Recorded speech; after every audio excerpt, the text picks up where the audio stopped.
Hello, everybody. Welcome and thanks for joining us on this Tuesday, February 4th, for the very first 2020 edition of OTP Tuesdays. I'm your host, as always, Tyler Shepardson, and we are finally underway with the race season in 2020. We are just 2 days removed from kicking things off down in Sumter, South Carolina at the Sumter National Enduro, round number 1, NEPG. It all happened. It all went down in the South Carolina sand. So we're going to cover some of that. Obviously, as you guys most likely know by now, Ben Kelley on that factory, I don't think it's Red Bull, but it's factory FMF KTM off-road racing team. He goes out there and gets the win, making his return to the National Enduro Pro 1 class. He raced that Pro 1 class in 2018, took last year off from the series. This year, as he moves on to the big bike, he's on the 450. He's racing XC1 at GNCC. He comes out in the Pro class at National Enduro once again for 2020, and he picks up the first win of this season over back-to-back NEPG National Enduro champion Stu Baylor Jr. So Stu Baylor gets second place in that pro and the overall, and Grant Baylor rounds out your NEPG podium down there at round number 1. Both of the Baylor brothers this year on those Factory 1 Sherco machines. So adapting to them and riding them in that first round and picking up right where they both left off. They were 1 and 2 when they raced together last year. They were 1 and 2 every round that they raced with each other. Obviously, Grant missing a large portion of the year due to injury, but when he came back, he was right on the top again, actually collecting some wins there at the end of the season. So the Baylor brothers are back in full force. Stu just 9 seconds down from Ben, and Grant just 17 seconds down from big brother Stu. And that is the way your top 3 shaked out? That's the way it happened. That's the way it went down. That is what happened at round number 1. Ben Kelley wins test 1, wins test 2, comes out swinging test 1. One of the tightest things I've ever ridden on a dirt bike in my entire life. It was absolutely insane. I actually raced my first NEPG, my first National Enduro. I had never done one before, and it was actually pretty cool. I had a lot of fun, but round number 1, section number 1, test number 1, whatever you want to call it, I would be lying if I said that I didn't just want to go to the truck after that one. I had a pretty bad fall across a downed tree. My bike slid out from underneath me, got thrown over the handlebars, messed up my thumb pretty good. It was a good time. And then after that, we go through that tight section to where I'm like 4 fingers on the clutch because I can't even hold on because my thumb hurt so bad. I had arm pump, and it was just so tight. But ended up rebounding and putting together some solid tests through the rest of the day myself, and had a lot of fun. I really liked the format to be able to go out and ride for a little bit and then have that time to relax, recoup, get some fluids, get some food in me. So it was a lot of fun. I really enjoyed my first experience with National Enduro. So it was pretty cool how that all shook out. Thad Duvall on that Rock Star Energy Factory Husqvarna ends up in 4th place, which Thad, I am 99% sure, is still not cleared to do anything from the doctor after coming off of that knee surgery. But he's been back on the bike for a few weeks now, and he comes out at round number 1 with a solid top 5 finish in that 4th place position. And his teammate on a Rockstar Energy Husqvarna as well.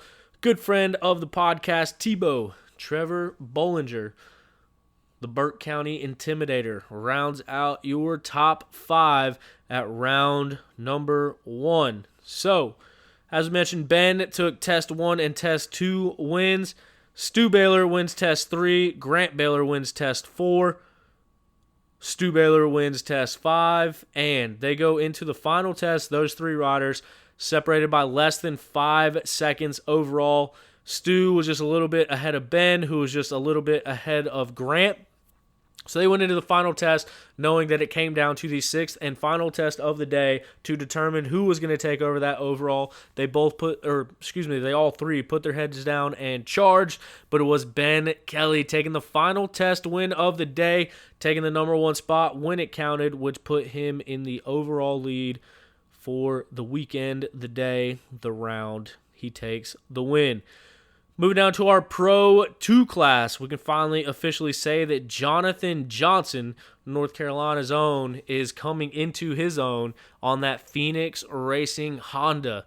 We saw him at Ironman debut on that Honda. At the time, it was blank. None of the team stuff really worked out yet. He had about 3 hours on the bike going into Ironman, and we saw him have one of his best races of the season last year. Well, it is official. He is on a Phoenix Racing Honda, and he comes out round number one, taking the Pro 2 win at the Sumter National Enduro. So that is awesome from Jonathan Johnson. He wins 3 out of the 6 tests as well. So taking half of the test wins and staying right there towards the front for the ones that he didn't win obviously adds up for a good day. And in Jonathan Johnson's case, he takes home the win. Just a little bit ahead of Cody Barnes on that factory beta ride. Cody Barnes, obviously no stranger to the National Enduros.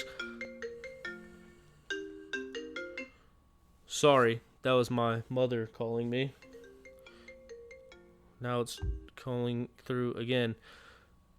So, as my mom wants to say hello to me, we are back to the National Enduro. Cody Barnes, as we mentioned, he is no stranger to the National Enduros. He puts in a solid ride as he races his way to a second place Pro 2 finish. And Zach Hayes coming right down the road. I'm pretty sure he could just about ride his dirt bike to the Sumter National Enduro. That is his bread and butter. That is in his backyard. That is where he excels, and that is where he has won local enduro championships. He comes out round number one, ends up in third place in that Pro 2 class. He was just 23 seconds off of Cody Barnes' pace.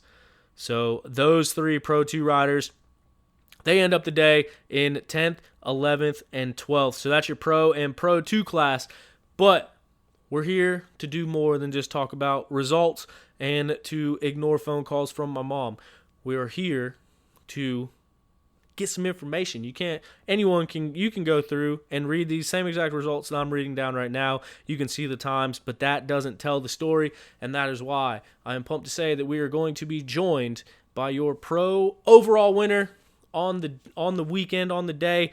It is Ben Kelley. He will be joining us for a phone call, so we'll get to that here in just a little bit. And then we're also going to be joined by one of the fellas that we just mentioned, Jonathan Johnson on that Honda, taking the Pro 2 win. He is going to join us as well, so we'll get to hear a little bit from both of those guys and hear how their races went.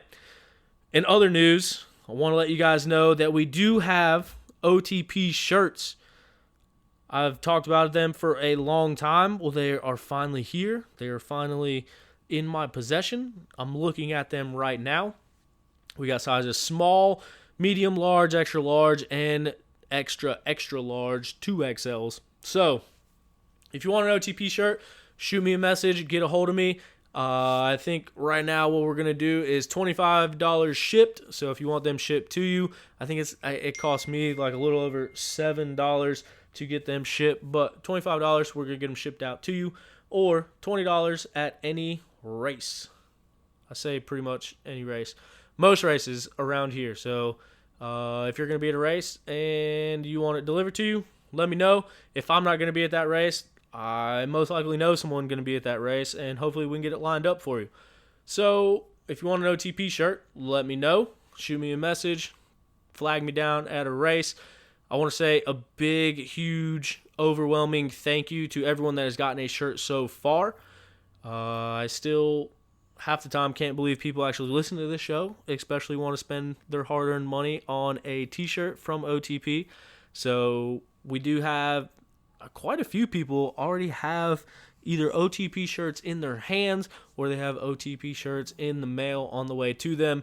My good buddy Brandon Peterson, actually met up with him, stayed with him for Sumter, and we raced the same road together with one of our buddies, Andy, as well. but Brandon Peterson was actually the first person to receive an OTP shirt. So, longtime supporter of the podcast. He is the one that revalved my suspension and helped me get it all dialed in, and basically just helps me out and anybody else out where they need it. So, super good guy, super good friend, and it was an honor to give him the very first OTP shirt that went out to you all, the listeners. But we do have them in, so hit me up if you want one. Also, want to take this opportunity to say thank you to our friends over at Armored Graphics. They are still working on their website. It should be up here soon. As we mentioned in previous episodes, Armored Graphics now spells graphics the right way. It used to have an X. Now it's spelled the right way. So you can check them out, armoredgraphics.com or at Armored Graphics on the social medias. Give them a follow, shoot them some likes, and think about them when you are ordering your new kit for this 2020 season. And when you order it, let them know that you heard promo code OTP, and that's going to save you 15% off of anything that you order through Armored Graphics. And you can also get the OTP logo on your bikes. Even if you don't get Armored Graphics and you want the OTP logo on your bikes, I think by now most, especially all the local graphics companies, will have the file needed to put it on your graphics. But if you are going with someone else for your graphics and you need the file to put that logo on your bike, let me know and I'll shoot that over to you in an email and we'll get you dialed in. But once again, thank you guys so much for all the support. I really appreciate it. It really means a lot. And this is the first rendition of OTP Tuesdays. We're going to keep them coming at you every single Tuesday to let you know about races that happened over the weekend and also let you know about races going on the following weekend. So we got Full Gas this coming up weekend is the first round of the Full Gas Sprint Enduros down in Gaston, South Carolina at the GTR Complex. So no doubt that is always one of the biggest turnouts of the Full Gas series. And I've seen some videos and some pictures being posted of the trail being laid out, and it looks like it's going to be a good one. So if you are in the area, make your way down to that Full Gas Sprint Enduro going on this weekend if you pre-registered, because I'm pretty sure that registration is full, except for youth riders and pro riders. But I think there is a waiting list, and there might be a way for you to get on there. So if you're in the area, go check out Full Gas Sprint Enduros. The following weekend is going to be a Mideast Hare Scramble. That is in Union, South Carolina, which is the same town as the Big Buck GNCC, which is the following weekend. So that is definitely a must-go-to race if you want to get some seat time and get some experience in before the GNCC series starts. And the Mideast series as a whole, I think, is the best regional local series around. So you can check them out and get some seat time in, like I mentioned, and some race time in your new classes on your new bikes for the year, and be well prepared for Big Buck the following weekend, because it's going to be similar situations, similar dirt, and definitely be a good practice. Real quick, just want to mention our AA winner at the NEPG this past weekend, Brody Johnson, the younger brother of Jonathan Johnson, also on a Phoenix Racing Honda. He takes the win in that AA class, followed by Will Stephenpiper and Andrew Matusik, putting the Suzuki on the podium in that AA class, grabbing third place in Pro 2. And also our women's elite, as they call them there, or our women's pro riders, the win was taken by defending National Enduro champion, the 28 KTM, the 282 at National Enduros, I think. No, she's number 1 at National Enduros because she's the defending champion. Mackenzie Tricker takes the win. Rachel Archer on the Ampro Yamaha machine takes second place. And joining us from Canada, Shelby Turner throws her hat into the mix and comes away with a podium at the first National Enduro of the year. So congratulations to those ladies getting it done. And Rachel Goodish and Jocelyn Barnes round out your top 5 in that women's elite class. But with no further delay, we got Ben Kelley on the phone. So we're going to go to an interview with him and be joined by our round 1 overall winner on the phone right now, Ben Kelley. So Ben, welcome to the podcast once again. How's everything going today? Yeah, thanks, man. Everything's going good. Just back down in Florida at Ranch Russell, just hanging out, relaxing, and trying to get back to the week of training after the weekend. Good deal. And first and foremost, I mean, like we were talking just a second ago, congratulations. Racing the National Enduros this year, coming out swinging. How does that feel to come out with the win at round number 1? Yeah, it feels good. I actually raced the full series back in 2018 and was in the Pro 1 class as well. But, yeah, took a year off from it last year, and KTM wanted to sport series again and have myself and Josh race, and unfortunately he got hurt and couldn't make it, so it was just me out there. But yeah, it was cool. It's fun to be back, and was definitely a little surprised in my performance, especially with that being Baylor country. But yeah, I felt like I rode good, and just kind of had a pretty clean of a race as you can have at a National Enduro, with trying to pass people and reading the trail. But yeah, overall it was good first round, and to get the win is pretty cool. Yeah, and like you mentioned, Stu, I mean, coming off back-to-back titles in the National Enduro and racing Sumter, which is right down the street from his house. I mean, you called it Baylor country, and that's just about it. But you still come out there and get the win. And what I started to tell you a second ago was I was actually sitting there because I raced this weekend as well. And we were sitting there at the sign-up trailer, and they have the results scrolling through. And everyone's standing around like a big group standing there watching, and it showed Stu in the lead, and then I can't remember if I think it had Grant registered in second because I think your final test hasn't came in yet, and everyone's standing around talking like, "Oh, Stu got it. Stu won Sumter. He got the win," and they're counting the seconds, and then all of a sudden your name clocked in and went to the top, and you hear the whole crowd just like, "Whoa!" And so it was a pretty cool moment to be standing there and just catch that all happening. But, man, like you mentioned, racing against the clock is completely different. And for you to come out with that win, I mean, what's your mentality going into it? I mean, like you said, having a clean race at Sumter is what it's all about. And those first couple tests started off super tight. What's the mentality going back into the National Enduros versus like the normal GNCC racing? Yeah, it's crazy racing against the clock, and especially those ones having to read the trail. And it's been a while since I've done that. Every series of racing out, we either cycle or walk the whole track, and analyze it, basically have it memorized. So to be back to that was cool. It was something I haven't done in a while, but it was fun. And yeah, it's crazy how we can race like a 10-mile test and be separated by just seconds, and even the whole day, I ended up only winning by 9 seconds. And yeah, like you were just talking about the last test there, I think Stu had a 2-second lead, and I had like 3 seconds over Grant. And yeah, just going to that last test, we were so tight, and just I guess it worked out in my favor. And yeah, I started out the day good and won the first 2 tests, and was pretty surprised with that, and just tried to not change anything, and felt like I rode good all day, and it worked out in the end in my favor, and was able to get my first win.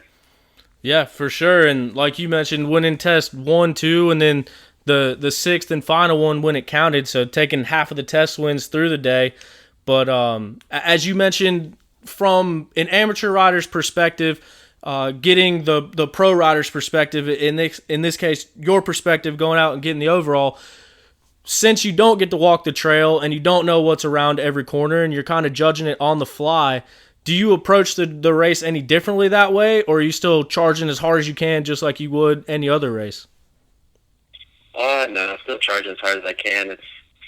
You almost kind of have to try to look ahead more and really look at the arrows. But for the most part, I mean, I had a late minute, so I guess all the pros, we don't start till row 30 or whatever, so there's a main line burnt in, but you're kind of just really trying to look ahead and read the arrows and try to choose the straightest, fastest line through the woods. But yeah, I go into it the same way. Even as DNCC, the track changes so much. You're always changing your lines and reading the trail. So not really a huge difference. And yeah, still going into the test with the same or even more intensity than the GNCC, because every second counts out there, and if you're out there by yourself, you don't know what any of the other racers are doing, so you're just trying to do the best you can. Yeah, absolutely. So I imagine between all the tests, you obviously you got your whole support crew out there with the factory FMF team, KTM team out there with you. So are you one that's looking at your times and looking at your test times each and every time to figure out what you got to do, or are you kind of just going out there and giving it your all and just focusing on racing your race? Yeah, we're out there like all the team and Auntie and all the guys are on their phones, looking at live laps and seeing how you do every test. And I definitely want to know. It's nice to know, but I don't really, analyze it or, try to go like way faster or this and that. I just kind of tried to do my own thing and go as fast as I thought I could. And yeah, going into that last test when I was down 2 seconds, it was, I don't know, it was a weird feeling for sure. Just yeah, I just kind of went into it. It was like, all right, got to not crash, got to just send it, go in a little more intensity than I did the prior tests, I guess. And yeah, even throughout the whole test, it was a long one. It was 10 miles, and I felt like I was out there forever. And yeah, I was just trying to charge every corner and not bounce off the trees and get by the lappers or the guys ahead of me that we catch as fast as I could. And yeah, just pin it basically. Yeah, that's got to be an unreal feeling, knowing that it's all on the line going into that last test. But you're able to push through it and get the win. And Ben, you're coming fresh off of last year, which is obviously probably the most dominant XC2 run that we've ever seen. And then you bump up to XC1 for the last few rounds and end up winning the final 2 rounds. And I know your teammate wasn't in the full race for those last 2, but going in, winning the final 2 GNCC rounds, and coming out and getting your first National Enduro win to start 2020 off, how much confidence does this give you going into round 1 at Big Buck? Yeah, it definitely helps give me some confidence, especially, after last year I had a good year, and but then it's a long off season, and you never really know. It's a lot of unknown feelings, but yeah, to get the win at the National Enduro somewhere where I thought, it's not my forte is big. And, yeah, good to see that the ball's still rolling, and hopefully I can bring that over to GNCC here in a few weeks for Big Buck. Well, good deal. And, Ben, I appreciate your time. I don't want to keep you long, but I know we got about 2.5 weeks until that first GNCC round. There's a couple races going on in between now and then. Are you in steady training mode until then, or are you going to go out and try to race before the green flag drops on Big Buck? Yeah, no, the next race I'll be doing is Big Buck, so we only got 2 weekends here in between us, and yeah, I'm busy the weekend of the full gas, so won't be doing that this year. And so yeah, next race you'll see me at is Big Buck. Just gonna get back to training and yeah, doing everything I can to be ready for that. All right, well, good deal. Ben, once again, congratulations, and thank you so much for taking some time out to talk with us, and we look forward to seeing you in a couple weeks. Yeah, no problem. Thanks, man. Thanks. See ya. See ya. All right, so a big thank you once again for Ben Kelley calling in and giving us that quick update. It was really awesome to see him going down there, returning to the National Enduro Series, and as we mentioned last year, taking the final 2 GNCC wins and then coming out swinging here in 2020 and grabbing the first National Enduro win. No doubt that has to give him a ton of confidence going into round 1 at Big Buck, where we will see if he can pick up where he left off last season. So Ben won every single XC2 round that he entered last year in the GNCC Series. Also, that of course wrapped up his second straight XC2 title before making the move up to that XC1 Pro class, where he grabbed 2 out of 3 wins that he entered. And then coming into this year, I really think it's hard to not say that he's one of the favorites as far as heading into the championship for the overall. It is Caleb Russell's last year of racing. We went into that on the last episode.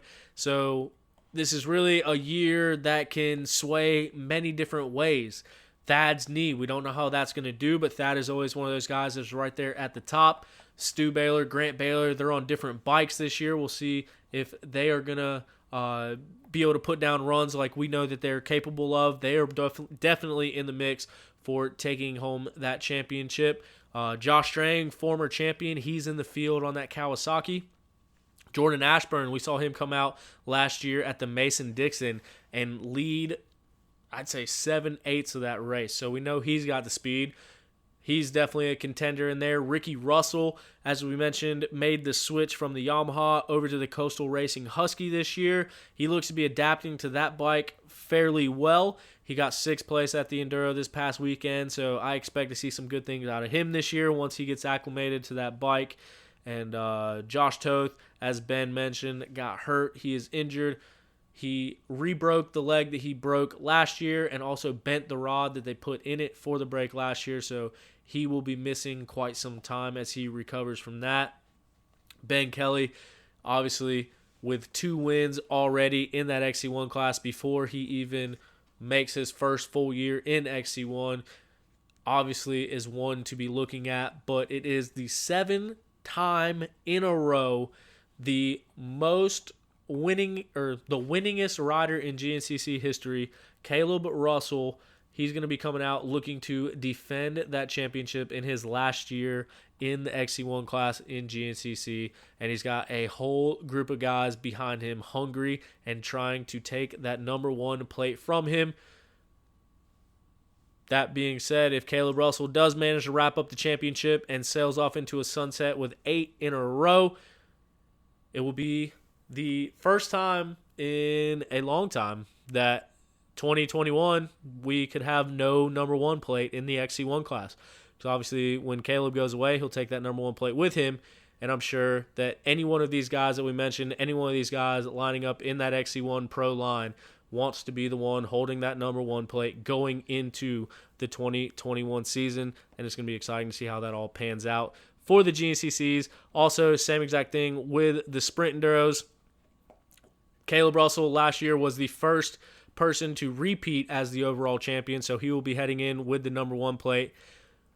Once again, if this is his final year racing Sprint Enduros and he manages to wrap up that championship as well, then we will see next year running at the Sprint Enduros with no number 1 plate as well, which hasn't happened since the inaugural season.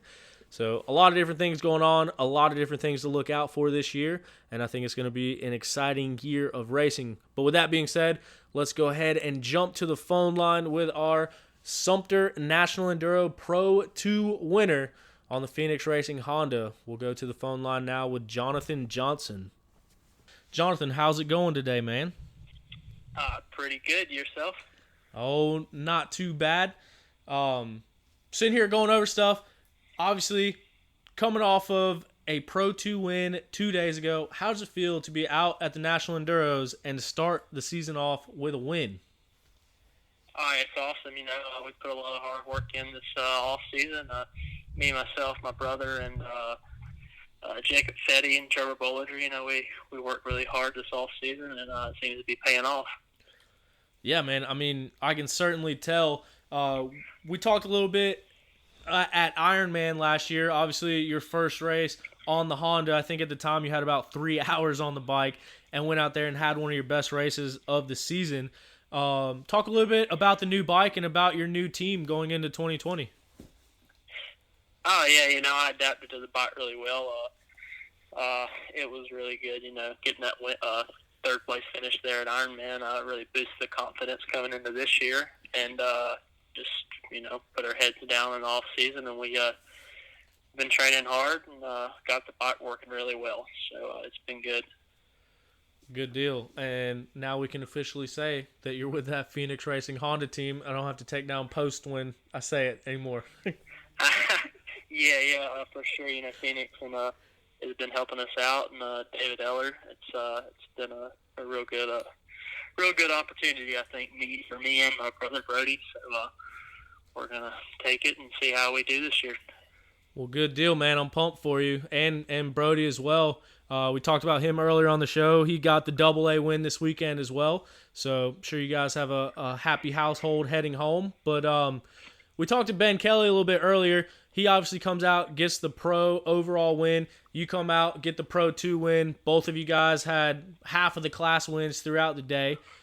Just from your perspective and coming out in that Pro 2 class, how do you approach a national enduro when you're racing the clock versus, let's say, a GNCC or a Mid-East or something? It's definitely different, tighter, and it's more fast-paced.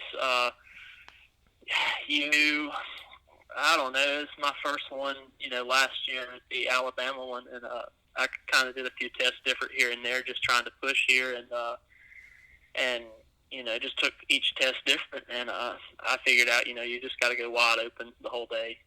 You can't let no grass grow under your feet. That's for sure. Yeah. It's just it's a lot different for sure.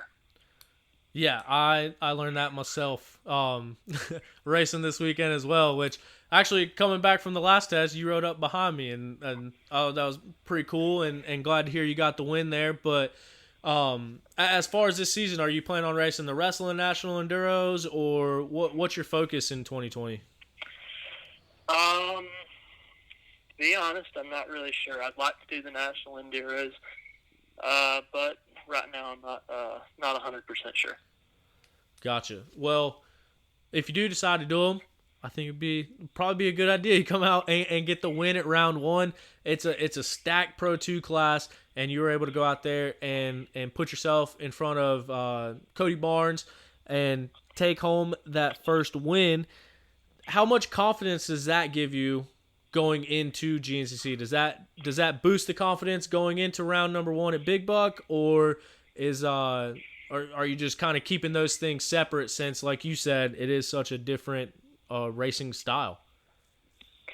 Yeah, Cody kept me on my toes all day. We rode really close in pretty much every test, and like I say, it's just so much different. You can't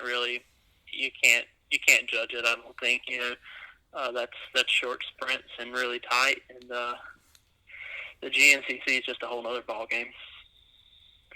Yeah, absolutely. And we're just about a week and a half out, or 2.5 weeks rather, from the first GNCC.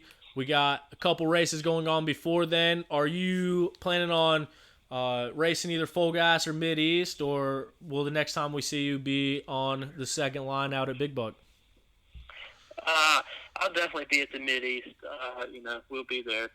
So I think Brody's going to do the full gas this weekend. I'm going to sit out and watch. Good deal. And as you mentioned, you got some very solid and some very key training partners. Your brother, one of the top up-and-coming amateurs. We saw him on amateur overall podiums last year. You mentioned Trevor Bollinger, former XC2 champion, XC1 contender now. What's it like being able to have these training partners around you? How much does that help you in your weekly routines? Oh yeah, it's a huge help. If it wasn't for Trevor and Brody, I don't think this would be. I don't think I'd be looking near as good as I am, and feeling as good as I am coming into this year. So I got to give a lot of credit to those two. And Jacob Fetty, he's been helping us out a lot. So those three there, they're. Hopefully we can take it to the top. Yeah, Jacob Fetty as well. And as we mentioned, Bollinger, actually former XC2 champion. He won his on a Honda as well. You're on a Honda going into this season. I really think that the XC2 points battle is going to come down to probably 3 to 4 guys, and you're definitely one of those guys contending for a championship this year. What are you going into this season? What kind of mentality are you going in with? Are you going, this is my year that I get the championship? Are you just trying to get on the podium consistently? I mean, what's your goals for 2020? Oh yeah, I hope I can just stay on the podium, and I think there's going to be a handful of guys. There's probably 10 guys that can win at any race, and you just got to put yourself in the right time and just be there. It's going to be a long year, and hopefully we can stay healthy and be there at the end. Well, absolutely, man. Well, thank you so much once again. I know you just got back from a bike ride, so thanks a ton for taking the time to come and talk with me, and wishing you good luck and stay healthy and go fast through the season, man. Yes, sir. Thank you. All right, thanks, Jonathan. We'll talk to you, I guess, at Mid-East. I'll see you. Yes, sir. We'll see you then. All right, bye, buddy. Bye. All right, so awesome to be joined by our Pro 2 winner there, Jonathan Johnson, and joined by our Pro 1 winner as well earlier, Ben Kelley, which we actually did a full sit-down interview with Ben Kelley and Josh Toth at their home at the time in Hickory, North Carolina. So if you haven't heard that one, you can go back and check it out. But also appreciate Jonathan. He lives not too far down the road from me here.